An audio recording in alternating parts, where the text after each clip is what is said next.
जय हिंद दोस्तों, आप सभी का स्वागत है आपके अपने सैनिक वेलफेयर यूट्यूब चैनल में। दोस्तों, वन रैंक वन पेंशन जिसका रिवीजन जुलाई 2019 से होना था, उसका रिवीजन नहीं हुआ। कुछ लोग उसे OROP 2 कहते हैं। वो वैसे OROP रिवीजन होना है आपका, 2 कुछ नहीं है, लेकिन जो जिस नाम से जानता है कोई फ़र्क नहीं पड़ता।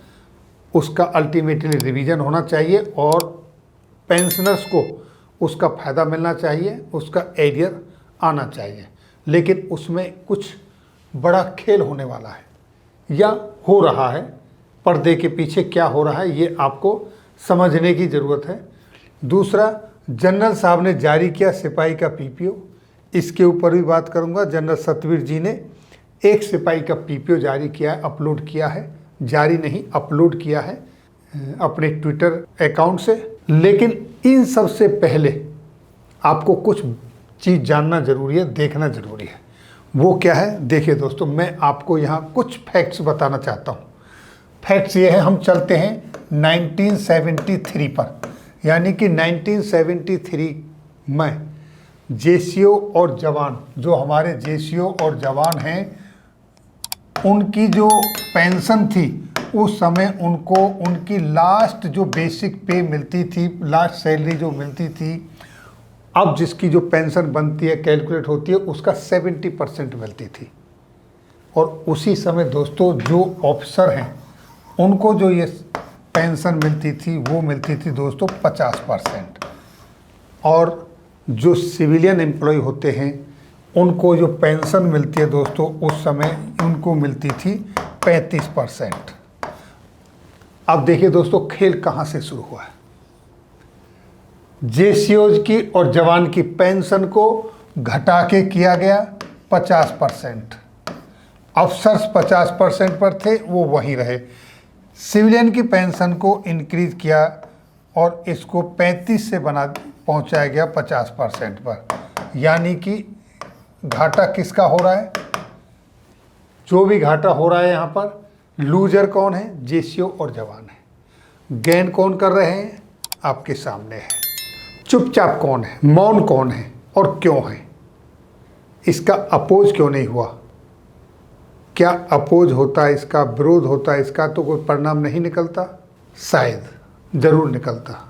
अब देखिए ये मैं क्यों कह रहा हूँ। अब आप इस समय को छोड़ दीजिए और अब आ जाइए थोड़ा सा आज के दौर में।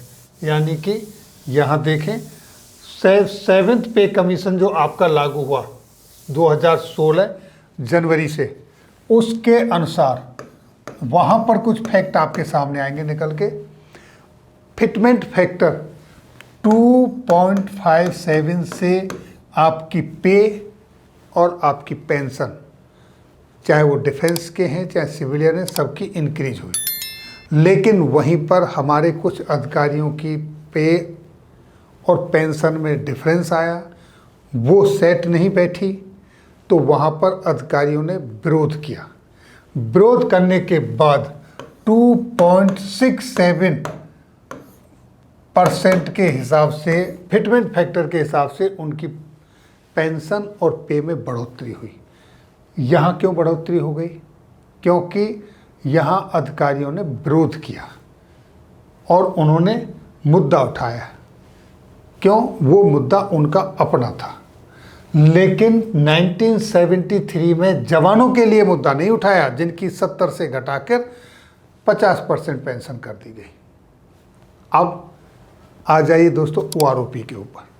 OROP के संदर्भ में भी जनरल साहब ने एक सिपाही का PPO जारी किया है।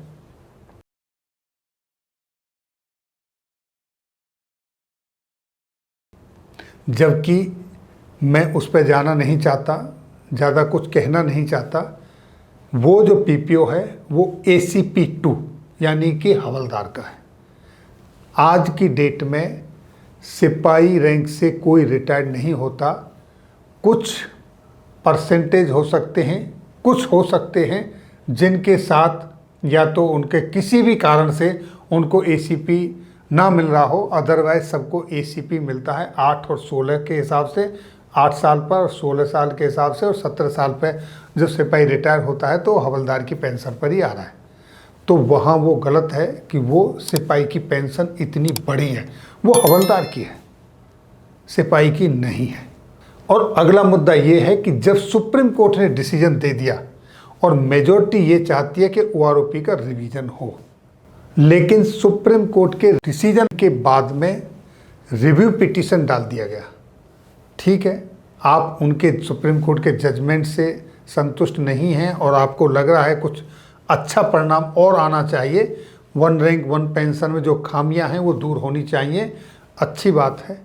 लेकिन जब सुप्रीम कोर्ट के डिसीजन आने के बाद 3 महीने का समय निकल गया, तो जो मेजॉरिटी ये चाहती है कि रिवीजन हो, तो आपने कम से कम उनके हित को ध्यान में रखते हुए कोर्ट ऑफ कंटेम्प्ट का भी तो केस डालना चाहिए, ताकि सरकार सुप्रीम कोर्ट का जो डिसीजन आया है उसके अनुसार ओआरओपी का रिवीजन करे, और जो डिफरेंसेस हैं जो आपकी रिव्यू पिटीशन डाली गई है उसके हिसाब से कोर्ट जो डिसीजन देगा जब आएगा उसके हिसाब से तब इम्प्लीमेंटेशन होगा। लेकिन आज तो ये रिवाइज होनी चाहिए। क्यों? क्योंकि 2016 के बाद जितने भी जेसीओ और जवान रिटायर्ड आए हैं वो 31 दिसंबर 2015 से पहले जो रिटायर्ड आ चुके हैं उनसे काफ़ी पेंशन कम ले रहे हैं, उनको बहुत सारा घाटा हो रहा है। और वो इसी उम्मीद में हैं कि जब ये ओआरओपी रिवाइज हो तो हमारी पेंशन सेट हो, हमारी जो कमी है वो दूर हो। लेकिन दोस्तों ऐसा होता हुआ नज़र नहीं आ रहा है अभी तक। वैसे दोस्तों सुप्रीम कोर्ट की छुट्टियां ख़त्म हो रही हैं और सुप्रीम कोर्ट अब खुल रहा है। अब देखते हैं कि आगे इस पर क्या और कुछ डेवलपमेंट आता है, कुछ सुनवाई होती है, कोर्ट ऑफ कंटेम्प्ट का केस डाला जाता है या नहीं डाला जाता है, और जो गवर्नमेंट की तरफ से रिवीजन का टाइम एक्सटेंशन मांगा गया है वो कोर्ट देता है या नहीं देता है, ये आने वाला समय बताएगा। अगर 1 या 2 हफ्ते के अंदर कुछ होता है तो वेल एंड गुड, अदरवाइज जो 2016 के बाद रिटायरमेंट हुए हैं उनको भी अपनी पेंशन सही करने के लिए माननीय न्यायालयों का सहारा लेना पड़ेगा, नहीं तो आपकी पेंशन ऐसे ही आपको कम मिलती रहेगी। तो दोस्तों ये थी जानकारी आज की इस वीडियो में। फिर मिलेंगे आपके लिए किसी नई जानकारी के साथ अगली वीडियो में। तब तक के लिए दोस्तों जय हिंद, जय भारत।